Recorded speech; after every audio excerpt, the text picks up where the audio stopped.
अस्सलाम वालेकुम पाकिस्तान। दुनिया भर में जहाँ जहाँ मुझे सुना जा रहा है, देखा जा रहा है FM वर्ल्ड पाकिस्तान के चैनल्स के ऊपर, चाहे वो फेसबुक हो, चाहे ट्विटर हो, चाहे यूट्यूब हो, सभी को मेरा सलाम। मैं हूँ आपका मेज़बान हफीज़ुर रहमान और आप लोग सुन रहे हैं प्रोग्राम हफीज़ुर रहमान पॉडकास्ट। जनाब, हफीज़ुर रहमान पॉडकास्ट के अंदर जो इसका जो बुनियादी मकसद है वो है इंडस्ट्री से और एकेडमिया से कुछ जो लर्नेड लोग होते हैं, जो एक्सपीरियंस लोग होते हैं, जिनका 15-20-30 साल का एक्सपीरियंस होता है, उनको इनवाइट करना है और उनसे डिस्कशन करके उनके इंसाइटफुल जो डिस्कशंस होते हैं उनसे आपके लिए रहनुमाई हासिल करनी है। इसी सिलसिले में मैंने सैयद मोहम्मद अनज़र आलम साहब, जो कि आज हमारे मेहमान हैं और जो कि सीनियर लेक्चरर भी हैं UIT यूनिवर्सिटी के अंदर, उनको मैंने दावत दी है। उनको खुशामदीद करते हैं। अनज़र साहब, बहुत बहुत शुक्रिया आपका इस प्रोग्राम में तशरीफ़ आवरी का, आपने टाइम निकाला आपने। शुक्रिया जनाब। अस्सलाम वालेकुम। वालेकुम सलाम। अनज़र साहब, क्योंकि आपका माशाल्लाह से जो तजुर्बा मैंने प्रोफाइल आपकी जब मैं देख रहा था तो अराउंड कोई 46 ईयर्स का तो आपको सिर्फ टीचिंग का एक्सपीरियंस है। और स्पेशली जो आज प्रोग्राम के जो हमने जो एक फोकस किया है वो आपके एक्सपीरियंस को देखते हुए मुझे करना पड़ा, क्योंकि आपका जो तजुर्बा है तकरीबन कोई 32-37 ईयर्स आपने अपनी लाइफ का सल्तनत ऑफ ओमान के अंदर आपने as an educator, as a उस्ताद के तौर पे आपने वहाँ पे अपनी लाइफ सर्व की। और अब आप यहाँ पे एक बहुत ही रिप्यूटेबल इदारे के अंदर सीनियर लेक्चरर हैं इंग्लिश के, जिसका नाम है UIT यूनिवर्सिटी। तो मैंने अपने प्रोग्राम का जो आप डिस्कशन होगा वो इसी बेसिस के ऊपर होगा कि एजुकेशन का जो डिफरेंसेस हैं, चाहे वो पाकिस्तान हो चाहे वो ओमान हो, तो हमारे लिए एक बहुत ज़बरदस्त किस्म के हमारे पास जो आज के स्पीकर हैं वो हम उनसे ज़रा ये इंफॉर्मेशन लेने की कोशिश करते हैं। अनज़र साहब, मैं आपको पहला सवाल आपसे ये करना चाहूँगा कि क्या डिफरेंसेस आपने क्या पाया है, ख़ास तौर पे चाहे वो करिकुलम डिज़ाइन में हो, चाहे वो मेथडोलॉजी में हो, चाहे वो आपके टीचिंग में हो, क्या बुनियादी आपने फ़र्क देखा है, चाहे वो पाकिस्तान हो चाहे वो ओमान? Ji please. बिस्मिल्लाहिर्रहमानिर्रहीम। माशाल्लाह, बहुत ही अच्छा सवाल है, क्योंकि हम पढ़ते हैं पढ़ाते हैं, लेकिन हमें पता होना चाहिए कि मैं और हम लोग क्या पढ़ा रहे हैं और ये किस हद तक यूज़फुल है। उसके लिए सबसे पहले हर काम के लिए प्लानिंग ज़रूरी है कि आप कहाँ पहुँचना चाह रहे हैं, आपका गोल क्या है, मिशन क्या है। तो करिकुलम जो है ये इस सिलसिले में बहुत ही अहम किरदार अदा करता है। तो अब ये कि करिकुलम डिज़ाइन करते वक्त हमने देखा कि गल्फ़ कंट्रीज़ में जो उनकी ये रिक्वायरमेंट है, क्योंकि 70 से पहले वहाँ तालीम बहुत कम थी और 1970 में जब सदर काबुल साहब ने तालीम को बहुत ही फ़रोग़ देने के लिए स्टेप लिया, तो उसमें सबसे पहले उन्होंने करिकुलम को बहुत बेहतरीन तरीके से डिज़ाइन किया, जिसमें बेसिक एजुकेशन से ज़्यादा तवज्जो दी गई। बेसिक एजुकेशन में जब बुनियाद अच्छी होगी तो फिर प्राइमरी एजुकेशन, फिर उसके बाद सेकेंडरी, फिर हायर एजुकेशन। तो करिकुलम डिज़ाइनिंग के वक्त में वो ख्याल रखा और यही चीज़ तकरीबन हमने भी पाकिस्तान में किया, लेकिन हमने एक एब्रप्टली प्लान कर लिया। और हमारे पास चूँकि बहुत सारे एजुकेटेड लोग जब पाकिस्तान बना तो बाहर से आए थे, तो हमारे ध्यान में ये था कि हम ऑलरेडी एजुकेटेड हैं, हमें प्रॉपर प्लानिंग की खास ज़रूरत नहीं है। ठीक है, लेकिन हमें ज़रूरत उस वक्त भी थी और अब भी है। ठीक है, सही है। अच्छा, ज़रा अनज़र साहब ये बताइए कि दोनों ममालिक में जो क्वालिटी ऑफ एजुकेशन है उसको कैसे एड्रेस कैसे किया जा रहा है? आपने, क्योंकि माशाल्लाह से दोनों मुल्कों में आपने काम किया है, तो आप बताइए कि क्वालिटी जो एक्सेस ऑफ क्वालिटी एजुकेशन है उसको कैसे मेक श्योर कर रहा है? दोनों आपने वहाँ पे भी काम किया और यहाँ पे भी काम किया, तो मुझे बताइए, इसके हवाले से बात करें। क्वालिटी को श्योर करने के लिए आपको उसके लिए सुपरविजन और उसकी चेकअप, यानी उसका फॉलोअप ज़रूरी है। ठीक है। मैंने यहाँ पे काम किया पाकिस्तान में 70 से लेकर 79 तक। ठीक है, कैंटोनेसिस में था। तो उस वक्त ये होता था कि जब वो कभी बड़े फंक्शंस में हम बड़े लोगों को देखते थे कि वो आ रहे हैं, विज़िट कर रहे हैं। ठीक है, जबकि मैंने ओमान में ये देखा कि हर 15-20 डेज़ पे director general of colleges, director of colleges वो विज़िट करता था और वो क्लास में आकर 40-45 मिनट्स तक रुक जाता था, देखता था कि हमारा जो टीचर है, लेक्चर क्या पढ़ा रहा है, सिलेबस के मुताबिक चल रहा है या वक्त ज़ाया हो रहा है, हमारे बच्चों को पूरा फ़ायदा पहुंच रहा है नहीं। ठीक है। तो अल्हम्दुलिल्लाह ये कि इस मामले में मैंने ये देखा कि उनकी सुपरविजन बहुत ही अच्छी थी और अच्छी अभी भी है।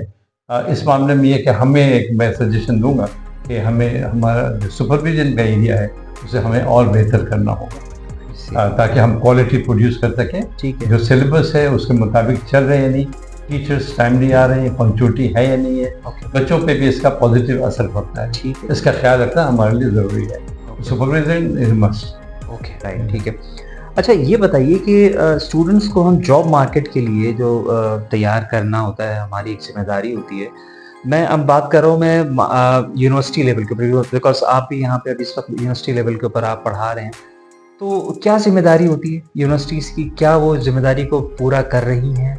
और क्या आपने वहाँ पे जो है वो, अगर आपने स्कूल कॉलेजेस लेवल के अंदर भी आपने देखा है या आपने यूनिवर्सिटी लेवल के ऊपर भी आपने ओमान के अंदर आपने देखा होगा, वो लोग कैसे अपने बच्चों को, अपने स्टूडेंट्स को कैसे तैयार करते हैं जॉब मार्केट के लिए? आप उसके लिए कोई बताइए, क्या कोई बेहतर सजेशंस हैं आपके पास जो कि पाकिस्तान में इम्प्लीमेंट किए जा सकते हैं, जो कि ओमान ने नहीं किए और वो उनको करनी चाहिए थी? उसके ऊपर थोड़ा सा बात। शुरू में ओमान में ये था कि एक्सपर्टिएट्स आए थे और जॉब कर रहे थे। ओके। बैंकों में, हॉस्पिटल में, ओके। और मुख्तलिफ टीचिंग इदारों में। सूडान से, इंडिया से, पाकिस्तान, श्रीलंका से लेक्चरर्स, प्रोफेसर्स, इवन टीचर्स लेकर आए थे।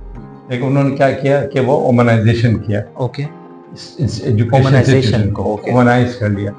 ओमनाइज करने के बाद उन्होंने सख्ती से ये डील किया कि हमारे जो टीचर्स बाहर के हैं उनको आहिस्ता आहिस्ता हम रिप्लेस करेंगे। इसके लिए उन्होंने education training centres, teachers training college खोल दिया और इस तरफ जो है टीचर्स का अपॉइंट करते रहे और उनको आफ्टरनून में ट्रेन करके उसके लिए सुटेबल करते रहे। और जो एक्सपर्टीज टीचर्स है आहिस्ता आहिस्ता उनको वहाँ से उन्होंने जॉब को रिन्यू नहीं किया ग्रेजुअली। तो रिप्लेसमेंट भी हो रहा है, क्वालिटी भी मेंटेन कर रहे हैं एकदम से। इसी तरह से बैंक में भी उन्होंने किया। बैंक ऑफिसर, मैनेजर्स, बैंक को नेशनलाइज कर दिया। इंस्टीट्यूट ऑफ बैंकिंग जो था उसको बैंकिंग कॉलेज बना के मैनेजर्स और ऑफिसर्स को उन्होंने ट्रेनिंग शुरू कर दी। तो इस तरह से क्वालिटी उनकी बढ़ती गई। स्पोर्ट्स में भी उन्होंने इस तरह से किया कि क्लब्स खोले, क्लब्स को फंड दिए। तो एजुकेशन सिर्फ एजुकेशन पे डिपेंड नहीं करता बल्कि स्पोर्ट और अदर फैक्टर्स की मदद से भी।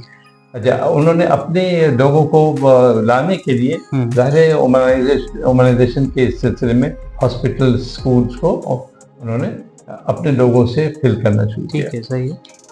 तो इस तरह से अच्छा जॉब मार्केट के लिए वो ये करते थे। मैंने देखा ये बड़ी अच्छी चीज़ है जो यार मैं आपके साथ भी शेयर करूँगा। जी प्लीज प्लीज। हाँ, वो ये कि उन्होंने क्या किया कि इंडस्ट्रीज में जाकर पता किया कि भाई आपके इंडस्ट्री में आपको आईटी का 15 बंदा चाहिए, अकाउंट्स में 5 चाहिए, एडमिनिस्ट्रेशन में 10 चाहिए। तो उन्होंने NVQ, नेशनल वॉलंटियर प्रोग्राम के थ्रू से इंस्टीट्यूट अलग से भी कायम कर दिया। तो वहाँ पे ये 10 और 15 और 20, 25 लड़कों का जो ट्रेड है जिसमें एक्यूट शॉर्टेज है मार्केट में, ठीक है। तो they started training those people in the private sector, okay, in the evening, and the supervisor used to come and supervise the students whether they are up to the level of the or up to the requirement of the industry or not. Okay, I see. You need some people to work in IT, and this is textile industry, for example, or cement industry. So what is your requirement? That requirement is actually fulfilled by the training institutes in the evening. Okay, and after 6 months or one year of training, directly they will go and join. And the company cannot say that you are inexperienced, you are having no experience of working. Okay. So they will be appointing those guys because they have been trained as per the requirement of the industry. This is what we have to do here in Pakistan also. हमारे जो बड़े लोग हैं उनके लिए एक मशवरा है, तनकीद नहीं है, उसको पॉजिटिवली लेना चाहिए कि हम इंडस्ट्रीज के रिक्वायरमेंट को देखें और उन चीज़ों को इनकलकेट करें अपने प्रैक्टिकल टीचिंग में, इंस्टीट्यूशंस में। जैसे हम लैब में ले जाते हैं बच्चों को, लैब में लेबोरेटरी का काम तो करा दिया, उसमें वो चीज़ें प्रैक्टिकली ज़्यादा कराएं जिनकी एप्लीकेशन उनको ज़रूरत पड़ेगी। ठीक है, सही तो ये इस तरह से हम क्वालिटी को बेहतर करते हैं। बिल्कुल सही। इस बात में देखें उनकी बड़ी अच्छी प्लानिंग है और प्लानिंग के तहत वो काम करते हैं। और इस तरह से ये कि आहिस्ता आहिस्ता उन्होंने लोगों को रिप्लेस भी किया और जिनको रिप्लेस किया शुरू में उसमें इतनी अच्छी क्वालिटी नहीं थी, लेकिन बाद में उन्होंने क्वालिटी को भी बेहतर किया और फर्दर ट्रेनिंग। ठीक है, बिल्कुल सही। ठीक है, बिल्कुल सही। अच्छा देखिए, अभी हमारा अब जब हमारा डिस्कशन हो रहा था बिफोर दिस प्रोग्राम, आपने कुछ बात कर रहे थे, मैंने कुछ सवाल किया था उसके हवाले से कि बच्चों की जो अभी आपने देखा होगा जो इंटरमीडिएट के जो बच्चे होते हैं, क्योंकि अब आप जो यूनिवर्सिटी में पढ़ा रहे हैं वो इंटरमीडिएट के बाद बच्चे आ रहे हैं, उनकी जो परसेंटेज है वो कुछ एक एबनॉर्मल जो है वो नज़र आती है, लेकिन जब वो बच्चों से बात की जाए वो चीज़ वो नज़र नहीं आ रही। ख़ास तौर पे ये जो चीज़ें हमने ऑब्जर्व की हैं वो कोरोना वायरस के बाद से सारी चीज़ें सामने आई हैं। तो इसके हवाले से अज़र साहब, क्योंकि आप माशाल्लाह से you are having a very enrich experience, तो कोई आपकी रिकमेंडेशन है यूनिवर्सिटीज़ के लिए कि भाई बच्चों को किस तरीके से प्रिपेयर करेंगे वो अपने नेक्स्ट 4 इयर्स के अंदर वो एक्सेल करें, ये ना हो कि वो कोलैप्स कर जाएं? जी प्लीज़। सर इस सिलसिले में ये कहूँगा कि सबसे पहले तो ये कि आप अपने करिकुलम को डेवलप करें, ठीक है, सही, चेंज करें, अपडेट करें। ठीक है। उसमें जो मॉडर्न चीज़ें हैं जैसे AI वगैरह इस टाइप के सब्जेक्ट्स ठीक है, को अगर इंग्लिश ग्रामर में पढ़ा रहे हैं तो कोई कंप्यूटर के कोई चैप्टर को टॉपिक को लेके डील करे, उसमें उसके थ्रू से आप ग्रामर पढ़ाएं। ठीक है, ऐसे डिजाइन करें। ठीक है, ठीक है। किताबों की अपडेटिंग हो जाए। आप बड़ी इंटरेस्टिंग चीज़ मैं आपके साथ शेयर करूँगा। जी, जी, वो ये कि ऐसा हुआ कि हमारी बच्ची इंटरमीडिएट में पढ़ रही थी। ठीक है, सही। ठीक है, उसके हाथ में कोई इंग्लिश की किताब थी, प्रेसिडेंट ऑफ जेंडर, जो कि अभी माशाल्लाह इंटरमीडिएट में पढ़ाई जाती थी। तो इत्तेफाक है कि जब वो कॉलेज से वापस आती है तो हमारी वाइफ ने देखा उस किताब को, कहती है बेटा ये किताब तो मैंने पढ़ी थी। तो जब आप देख लीजिए कि जब हमारी वाइफ इंटरमीडिएट में थी तो उस किताब को पढ़ती है, और वही उनकी बेटी भी उन्होंने पढ़ रही फिर है। वो BSc करके MSc किया, B.Ed किया और टीचर बन गई। और शादी के बाद जब ये बच्ची पैदा होती है तो माशाल्लाह ये जब इंटरमीडिएट में आती है तो वो किताब पढ़ी है। तो हमारे कितना पैथेटिक है कि दुनिया कहाँ से कहाँ जा रही है और हम अपने अंदर चेंजेस नहीं लाना चाहते। तो ये एक मशवरा होगा अल्हम्दुलिल्लाह अच्छी नीयत से कि हमें किताबों को अपडेट करना चाहिए। इससे मैं कंपेयर करूँगा माशाल्लाह सल्तनत ओमान को। तो मैंने वहाँ पे ये देखा कि वो जो बुक्स के राइटर 3 डिफरेंट कंट्रीज से बुलाते हैं, for example Canada, England, America या और कोई डेवलप कंट्री से बुलाते हैं। टीम बना लीजिए, ठीक है, टीम बना के उनको हेलीकॉप्टर देते हैं, डिफरेंट एरियाज में एरियल विजिट करते हैं, पिक्चर्स देते हैं। फॉर एग्जांपल फुटबॉल मैच चल रहा है तो अब वो उसमें कहते हैं, एक पैराग्राफ है लिखा हुआ कि students are interested in sports, they are playing football, they are enjoying their time. इस तरह से पैराग्राफ की सेटिंग के आखिर में बताते हैं कि वर्ड में ING यूज कर रहे हैं, तो ये हमने प्रेजेंट कंटिन्यूस टेंस पढ़ा। तो देखिए कितना मॉडर्न अप्रोच है और कितना अच्छा अप्रोच है। बरस किताब लिखी गई 3 एक्सपर्ट ने, उसके बाद पायलट एडिशन के तौर पे उसको 12 या 14 सिलेक्टेड कॉलेज में लगा दी गई। वहाँ के जो एक्सपर्ट प्रोफेसर हैं, सीनियर लेक्चरर्स वगैरह, उनसे मीटिंग की गई और पूछा गया कि आपने किस पेज में क्या पढ़ पाया, आपकी रिकमेंडेशन क्या है। तो उन्हें जो रिकमेंडेशन दी उससे किताब को इम्प्रूव की गई और करने के बाद जब इसका फाइनल एडिशन आया तो तमाम 60-70 हज़ार जितने भी कॉलेजेस हैं सब में वो किताब चलाई। लेकिन उसको एक्सपेरिमेंटली किसी एक सेशन के लिए पढ़ाया गया, उसके बाद फाइनल। तो अनफॉर्चुनेटली हमारे ये है कि माशाल्लाह किताबें जो है आपने देखा, मैंने एक आपको मिसाल दी, बड़ी हैरत की बात है। और माशाल्लाह ये तनकीद नहीं है, लेकिन ये हमें अपनी कमजोरियों पे निगाह डालना पड़ेगा और अपने आप को इम्प्रूव करने की कोशिश करनी पड़ेगी। ठीक है, बहुत सारे प्रॉब्लम्स हमारे हैं लेकिन हमें इस तरफ तवज्जो देने की ज़रूरत है। ठीक है। अच्छा अंजर साहब, ये बताइए कि जो रोल ऑफ टेक्नोलॉजी है दोनों ममालिक के हवाले से आपका तजुर्बा रहा होगा, ई-लर्निंग के हवाले से या डिजिटल लिटरेसी के हवाले से कैसा है? आपने क्या पाया और आपने कहाँ पे आप देख रहे हैं कि कौन सा मुल्क जो है वो अप टू द मार्क है और कौन सा मुल्क है जो कि अभी काफ़ी पीछे है टेक्नोलॉजी के पॉइंट ऑफ व्यू से बात? सर ये अगर इन दोनों मुल्कों को कंपेयर किया, माशाल्लाह हमारे पास तालीम है हमारे यहाँ और साथ साथ एक्सपर्टीज भी हमारे पास है, लेकिन कुछ अनफॉर्चुनेटली समझे कि हमारे पास डर्ट ऑफ फाइनेंशियल रिसोर्स, इसकी वजह से लेटेस्ट इक्विपमेंट, लेटेस्ट चीज़ें या एक्सपेरिमेंट वगैरह हमारे बच्चे जाते हैं लेकिन जितना जाना चाहिए उस रेशो में नहीं पहुंचते। इसके मुकाबले में अगर आप देखें गल्फ के पास माशाल्लाह अल्हम्दुलिल्लाह अल्लाह तआला ने उनको फाइनेंशियल स्ट्रेंथ दी है। दो चीज़ें हैं, फाइनेंस भी होना चाहिए, ऑनेस्टी भी होनी चाहिए। अल्लाह ने ये दोनों चीज़ें उनको दी हैं। ठीक है। तो अब ये है कि जो भी पैसे बजट में आते हैं पूरा अपने स्टूडेंट्स पे वो लगाते हैं। अच्छा, तो उससे ये होता है कि वो नई इक्विपमेंट, नई चीज़ें लैब में होती हैं, वो एक्सपेरिमेंट करके वो हमसे आगे निकल गए। अच्छा, अभी हमने देखा था तो हमारा 59.60% के करीब एजुकेशन में हम हैं, जबकि वो 85 to 86% है। इन्होंने 0 से स्टार्ट किया। माशाल्लाह जब हमारे सुल्तान काबुल साहब ने टेक ओवर किया था तो उसके बाद उन्होंने तालीम को आम कर दिया। Primary education, junior secondary school में बहुत ही तवज्जो दी और technical school, special technical school खोले गए, एग्रीकल्चर इंस्टीट्यूट खोले गए, टीचर। तो इस तरह से ट्रेनिंग पा करके लोग आए और उन्होंने तालीम की मैर को बढ़ाया। तो अगर हमारे ये कि टेक्निकली हम अभी भी पीछे हैं, हमें जितना मेहनत करनी चाहिए हमें कोशिश करनी पड़ेगी कि हम सिंसियरली एफर्ट करें, जो भी हमारे रिसोर्स है ठीक उनका ऑप्टिमल इस्तेमाल करें। ठीक है, बिल्कुल सही है। बहुत खूब, आपने बहुत अच्छा जवाब दिया है मेरे सवाल का।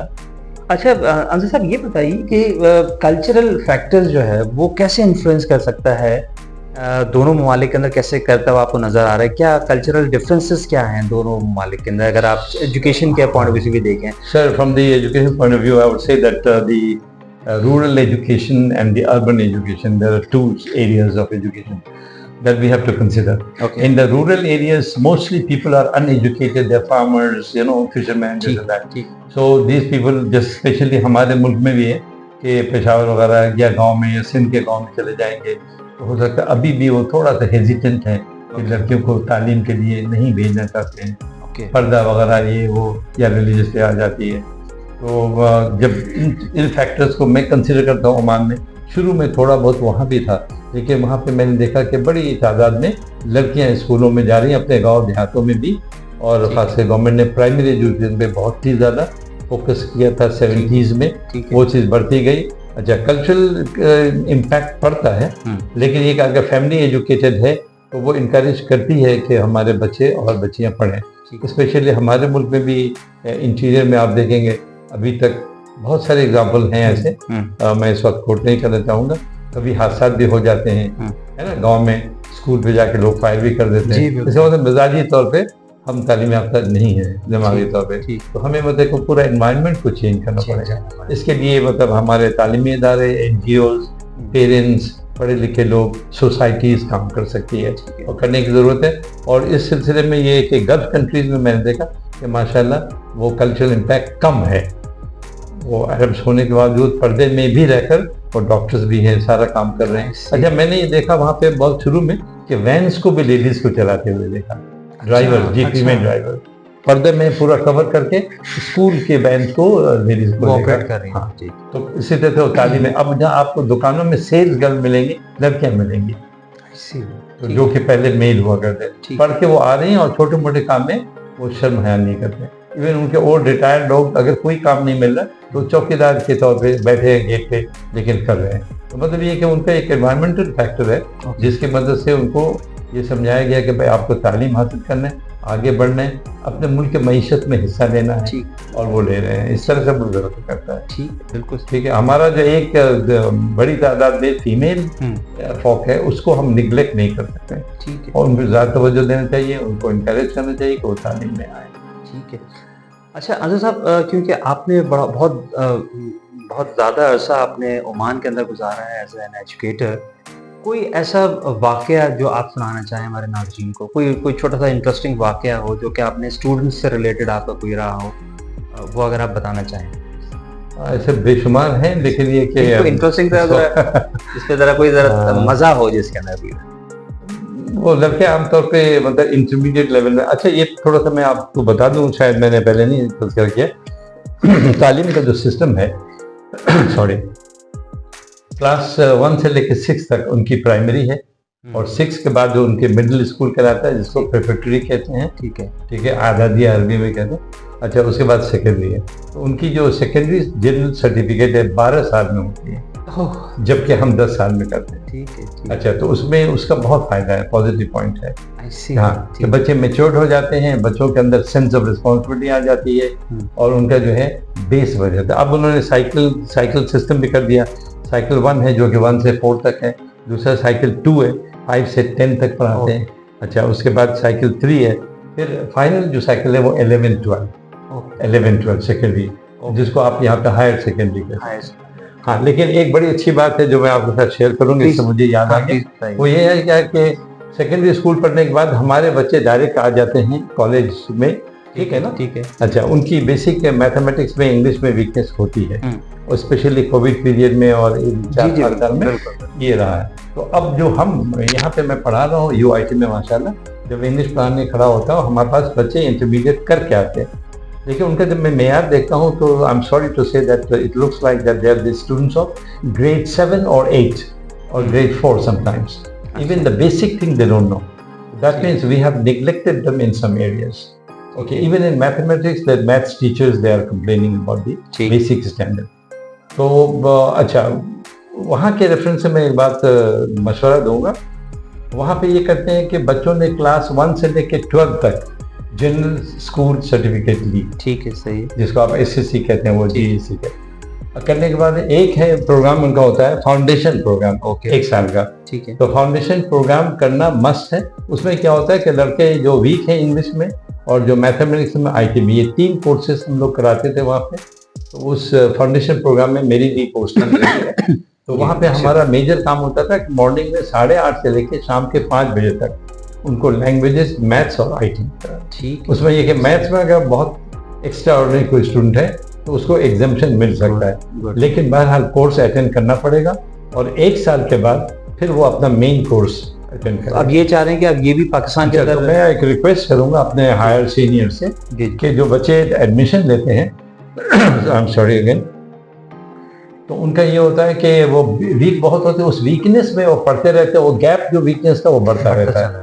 अगर हम शुरू में इरेडिकेट कर दें इसको, तो मैं ये सजेस्ट करूंगा अपने सीनियर्स को जो प्लानर हैं, एजुकेशन प्लानर, तो ये कि जब एडमिशन बच्चे लेते हैं 4 साल का कोर्स होता है, उसमें 6 मंथ हम फाउंडेशन प्रोग्राम के तौर पे उनको बेसिक मैथमेटिक्स, इंग्लिश और आईटी का कोर्स कराएं। तो ये राय नहीं होगा, उसमें वो चीज़ें कराएं जो हम अभी सेमेस्टर 1 में कराते हैं। उनकी जो बेसिक चीज़ें देकर हम यहाँ 6 महीने में करा दें। इनका नाम ये रखें कि फाउंडेशन प्रोग्राम है, उसके बाद उनको दूसरे लेवल पे भेज दें। तो ये होगा कि टीचर्स को जो दुश्वारी हो रही है पढ़ाते वक्त, उन तमाम चीज़ों को टीचर्स से प्लान करवाएं। तो मैथ्स में बेसिक चीज़ें आप क्या चाहते हैं जो फाउंडेशन में हम करा दें, जिसके बाद आपको पढ़ाना कंफर्टेबल हो जाए। इसी तरह इंग्लिश में इंग्लिश टीचर्स को बिठाकर उनसे प्लानिंग करवा लें कि भाई आपको बेसिक क्या क्या चीज़ें आप 6 महीने में कराना चाहते हैं, ताकि बच्चा जब आपके पास है तो उसका एक स्टैंडर्ड हो, वहाँ से वो टेक ऑफ करे। तो ये इसका जो अगर हमारे बड़े ये आपने जो है असल में मैं आपको ये कहने वाला था कि आप कोई रिकमेंडेशन दें, तो आपने बहुत ही खूबसूरत रिकमेंडेशन दे दी है कि हायर एजुकेशन को चाहिए कि वो तमाम यूनिवर्सिटीज़ को जो है वो समझाए कि भाई बच्चे जो हैं वो जो 90-80% लेके आए हुए होते हैं वो इतने ज़्यादा कैपेबल नहीं होते हैं। और हम सबको ये रियलिटी हमें समझना चाहिए, बेचारे वो किस तरीके का प्रेशर होता है उनके ऊपर कि भाई हमें करना है, निकलना है, करके आ तो जाते हैं जब लेकिन मेन स्ट्रीम के अंदर जब वो लोग होते हैं यूनिवर्सिटी के अंदर, तो वहाँ पे वो क्लैप्स कर जाते हैं। तो उनके लिए मैं बिल्कुल सेकंड करूँगा अब्दुल आलम साहब को कि हमें पास एक जो है वो, लेकिन वो HEC को मेजर स्टेप लेना पड़ेगा कि वो बाउंड करे तमाम HEI को, जो हायर एजुकेशन इंस्टीट्यूट्स हैं, यूनिवर्सिटीज़ हैं, उनको बाउंड करें कि चाहे आपकी 90% ही क्यों ना हो बच्चे की, 99% ही क्यों ना हो, बट ही और she has to go through a certain process, certain एक आप समझ लें कि 0 क्रेडिट का कोर्स जो है वो 0 क्रेडिट का सेमेस्टर उसको करवाएं फॉर 6 मंथ, जिसके अंदर वो मैथ्स, इंग्लिश और कंप्यूटर की एजुकेट करें बच्चों को, ताकि वो मजबूत हो जाएं फॉर द नेक्स्ट 4 ईयर्स के लिए। ये इसलिए भी ज़रूरी है कि हमारे बहुत सारे इंटीरियर में गरीब फैमिलीज भी हैं जिनके पास इलेक्ट्रिसिटी नहीं है, उनके पास कंप्यूटर कॉन्सेप्ट, वो बच्चा 80-85 लेके आपके पास तो आ रहा है, लेकिन आईटी में नहीं है, मैथ्स में नहीं है, तो ये 6 मंथ आप करा देंगे, तो इसका ग्राउंडिंग बेसिक फाउंडेशन जब बन जाएगा तो उसके लिए बहुत आसानी होगी। और it is not a waste कि आपके पूरे प्लानिंग का जो 6 मंथ है उस पर प्लान करें कि बेसिक चीज़ें पढ़ाएं। Course don't start the course, actual course. तो इस तरह से माशाल्लाह आपकी भी बहुत बड़ी करामत है। तो उम्मीद करता हूँ कि हमारे सीनियर्स जो मैनेजिंग करते हैं इन चीज़ों को, तो वो इस पर तवज्जो देंगे और इंशाल्लाह पॉजिटिवली कोई काम होगा। इसके साथ ही मैं आपसे इजाज़त चाहूँगा अगले प्रोग्राम तक के लिए। मुझे इजाज़त दीजिए। पाकिस्तान जिंदाबाद।